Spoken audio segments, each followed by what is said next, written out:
Kumusta yung ano mo? Pasko mo? Hindi po okay, malungkot po. Kasi po mag-isa. Si Ryan po, hindi pa ako kinakamusta. Hindi man lang po ako binati. Hindi ka malang binati ng ano? Hindi man lang po, wala pong chat-chat. Wala nang paramdam sa'yo? Kahit heart sa my day, Kahit ano? Hello everyone! Welcome back po muli sa aking YouTube channel at isang mapagpalang araw po sa ating lahat. Sana po ay nasa mabuti po tayong kalagayan saan mang sulok ng mundo po tayo naroroon. And ayan, kung hindi pa po kayo nakapag-subscribe sa aking channel, ayan, mag-subscribe na po tayo. At huwag po natin kalimutang i-click ang notification bell for more updates at syempre, huwag din po natin kalimutang suportahan ang ama at founder ng Kalingap na si Kuya Val Santos Matubang, Kalingap Rab, Ate Edna Vlog, Jack Tapia Matubang, sa lahat po ng K-Boys, Kalingap Partners at Kalingap Legitary Actors. Ayan, support din po natin sila. So, ayan, for today's video is mapapanood natin dito ang isa po sa Kalingap Angel na siya po si Juvie, no? And eto nga is medyo malungkot po ang nakaraang Pasko niyan dahil hindi natin alam na tungkol po ito ang video ito ay tungkol po sa isang Kalingap Angel na nakaramdam po ng kalungkutan sa nakaraang Pasko, ano? And so ngayon is malaman natin dito kung bakit nga ba siya nagkaroon ng pakiramdam na siya ay malungkot sa araw ng Pasko na yon, na kung saan alam natin na ito ay Pasko at ito lahat ng mga tao ay masaya sa araw na ito. Pero bakit nga ba si Juvie ay nakaramdam ng kalungkutan sa araw na ito, ano? And ayan, maririnig natin galing mismo kay Juvie kung bakit nga po siya nalulungkot, ano? And nakakalungkot din po bakit kaya siya nalulungkot. Kaya atin alamin kung bakit nga ba. Kumusta yung ano mo? Pasko mo? Hindi po okay, malungkot po. Kasi po mag-isa. Si Ryan po, hindi pa ako kinakamusta. Hindi man lang po ako binati. Hindi ka malang binati ng ano? Hindi man lang po, wala pong chat-chat. Wala nang paramdam sa'yo? kahit heart sa my day, Kahit ano? Grabe, akala ko kasi akala ko okay kayo. Siguro yung pag-end pala talaga natin parang inend niya na din lahat. Nagantay nung Pasko pa, nagantay nga po ako batiin niya po ako, tapos hindi niya po ako binati. Merry Christmas din. Baka busy lang naman sa family. Oo. Kaya lalo pong nalungkot po nung Pasko ko po. Feeling ka? Naantay ko po yung kasi wala pong dumating. Until now, wala pa rin kayong communication. Wala. Hindi ka nag-try mag-reach out sa kanya. Hindi man po ako nag-chat sa kanya, hindi po ako nag-chat po. Hindi ka una nag-chat-chat. baka naman Gustuin ko sa man po. bagong taon. Gustuin ko man po, pero ayoko po talaga. Siyempre, babae. Babae po ako. Kung baga may siya, kumbaga sa sarili niya, itong pride ko to. Gusto mo ma-feel na ikaw yung mahalaga. Dapat.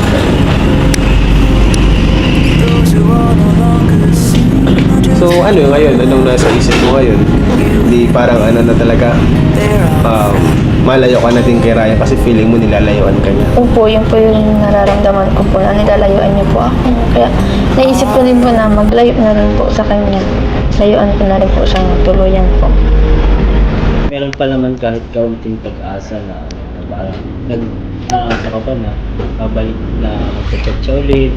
Meron po, konti, Pero nauubos na. opo, naupos na po. Kasi yung ganun daw, nauubos talaga yung kahit anong patient mo talaga sa isang tao. Ako naman, to be honest, honest lang tayo. Honest opinion ko lang to. Kasi pagka ang lalaki talagang hindi na nagko-communicate, may malaki din ang possibility na baka meron na rin siyang ibang nakilala. Pwede rin. Okay lang naman po sana pero sana po nagsabi po siya sa akin para mas naiintindihan ko po na hindi po ako nag-iintay. Ganun po. So hindi malinaw talaga yung inyong... Ano nangyari? Ba't bigla na lang wala na lang?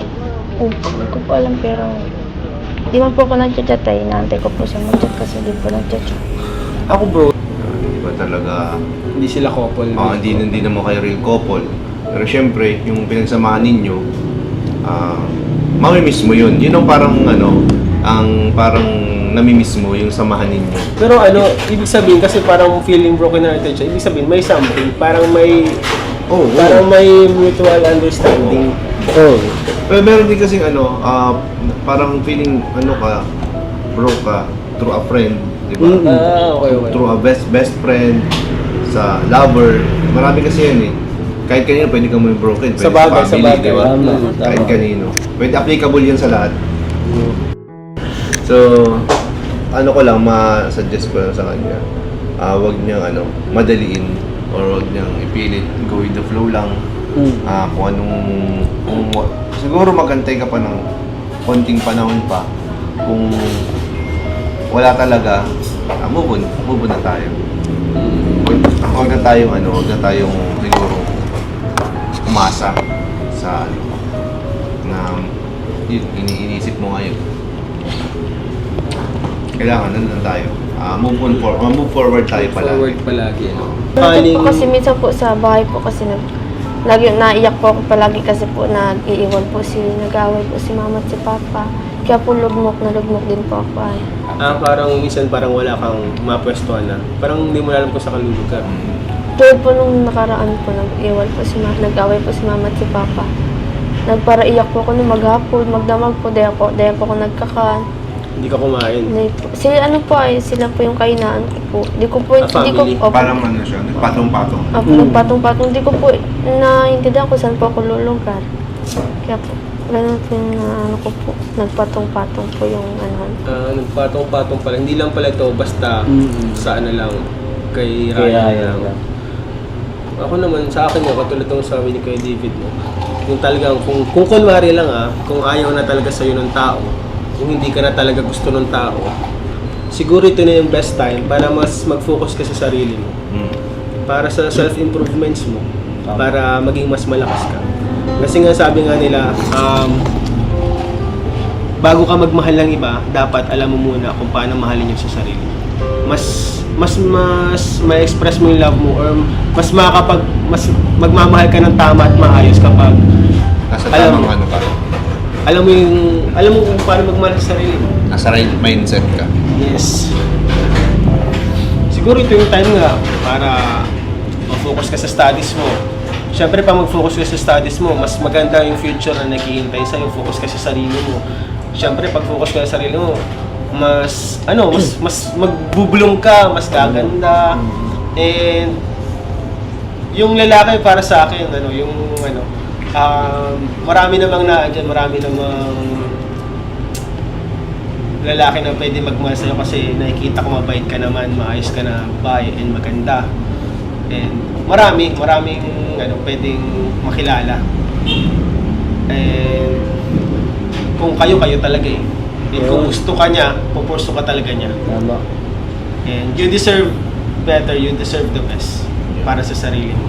Huwag kang mag-settle sa mga tao na parang papafeel sa'yo na kulang ka, papafeel sa'yo na may problema sa'yo, papafeel sa'yo na pangit ka. Doon ka sa papafeel sa'yo na you are everything yan. Ikaw yung the best talaga na gusto niya, ikaw yung gusto niya. Para sa akin, ganun dapat yung lalaki na hanapin mo.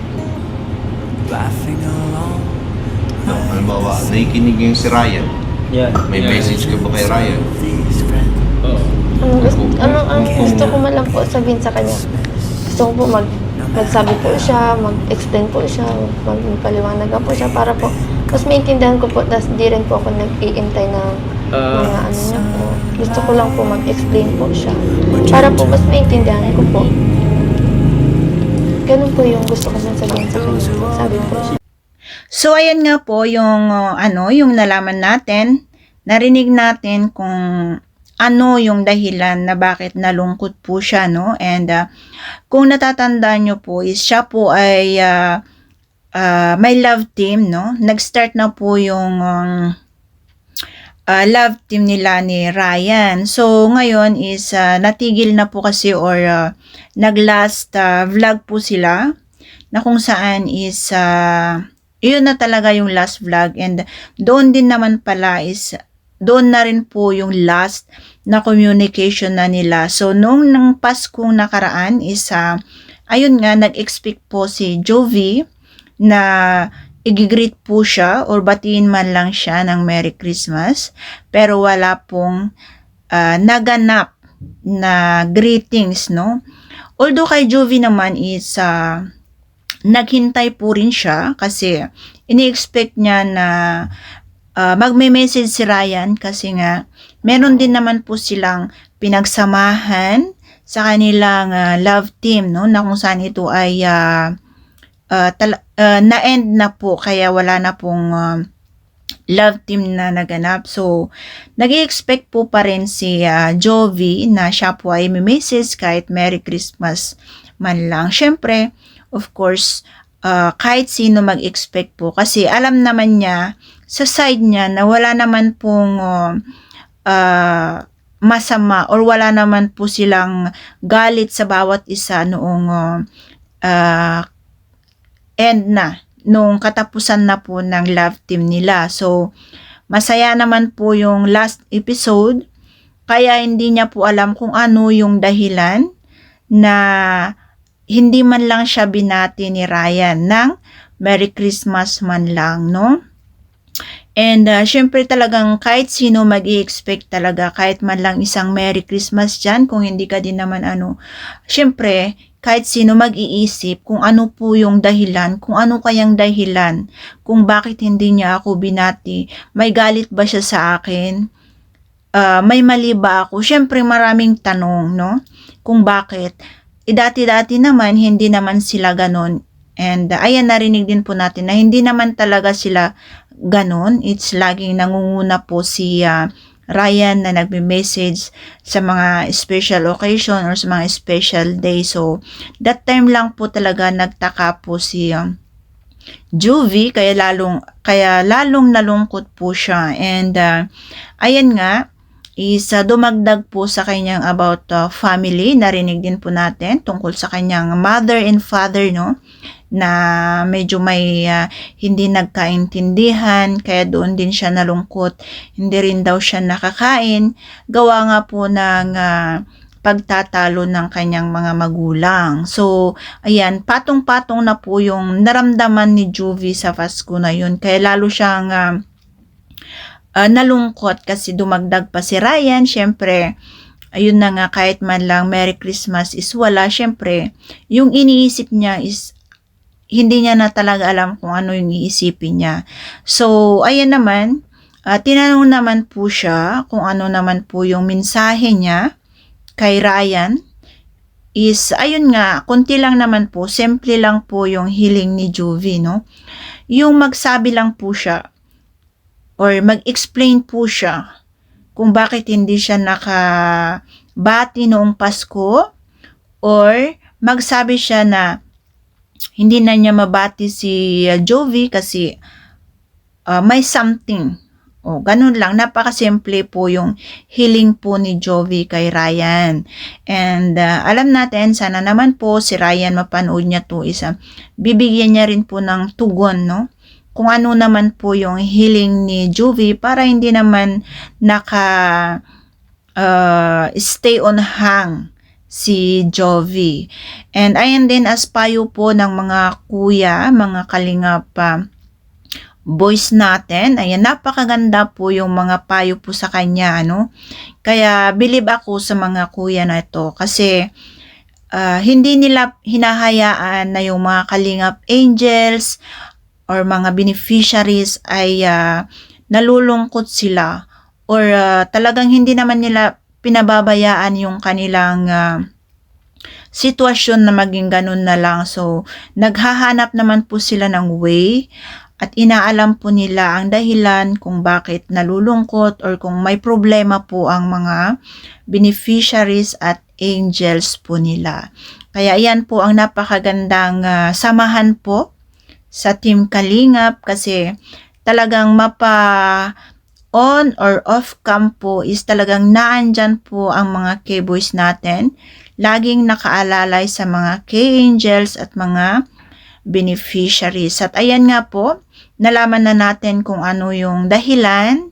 So, atin pong abangan yung update kung sa next upload or sa next vlog is magre-reach out po si Ryan at sasabihin niya kung ano po yung dahilan kung bakit hindi nga siya nakapag-greet kay Jovi sa nakaraang Pasko, di ba? And ayan nga po, narinig din natin kung ano po ang New Year's resolution po ni Jovi is ayan, yung mag-stop po muna daw siyang magmahal and focus sa sarili niya at mag-aral ng mabuti. So, ayan po yung update natin sa ating Kalingap Angel na si Jovi. So, nalaman natin kung bakit nga po siya nalungkot, at syempre nakakalungkot din naman po talaga kasi at the same, on the other place, meron naman po silang pinagsamahan and they are same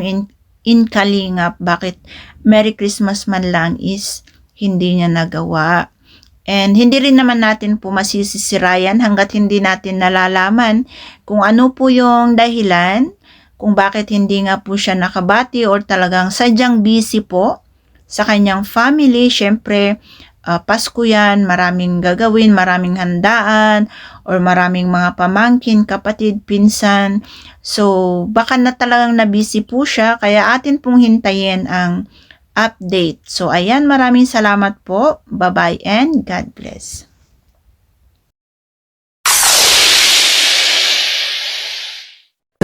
Mga kaibigan, mga kalingap, suportahan natin Maya Vlog YouTube channel. Isang taong may mabuting puso. Maya Vlog.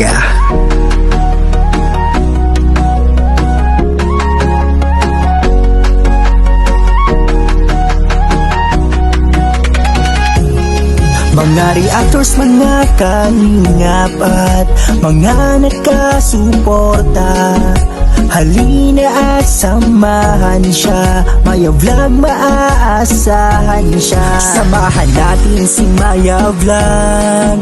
Maya Vlog, suportahan natin.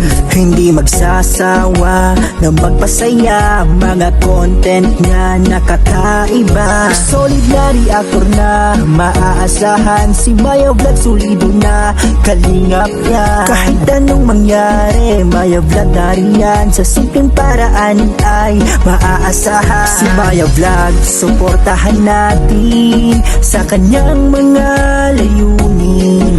Maya Vlog, tunay na kaibigan, lagi niyong maaasahan.